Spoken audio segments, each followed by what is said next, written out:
Обид за инженеринг за вистината за Делчев. Премиерот Мицкоски со силна порака дека идните генерации ќе слушаат само вистинската вистина за Гоце Делчев и дека жали што некои пробале да ја искриват колективната меморија на македонскиот народ за овој великан.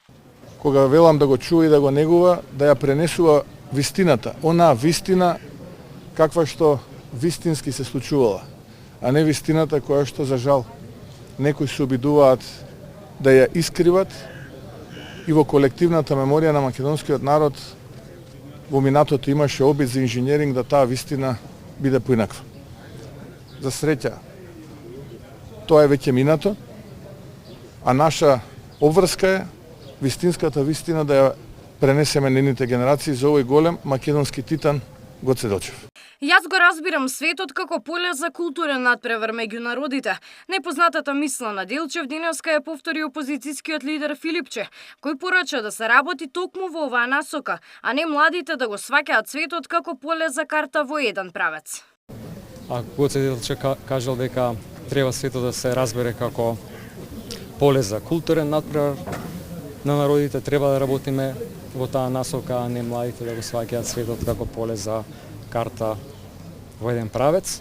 И на крајот го кажал дека Македонија е полето каде што ние треба да делуваме, треба сите заедно да сватиме дека само заеднички можеме да направиме тоа, да Македонија ја унапредуваме и надградуваме и со човечки капацитет и со вредности. Со највисоки почести денеска беше оддадена почит на македонскиот великан во црквата Свети Спас, каде почиваат неговите останки. Председателката, премиерот, владина делегација, представници на политички партии, представници на дипломатскиот кор и функционери се поклонија на гробот на Делчев и положија свежо цвеќе.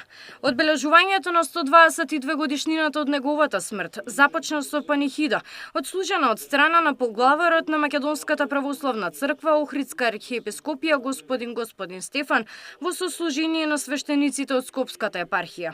Одбележувањето помина мирно и достоинствено под силно полициско обезбедување. Немаше представници на бугарска делегација. Габриела Лескова, Сител телевизија.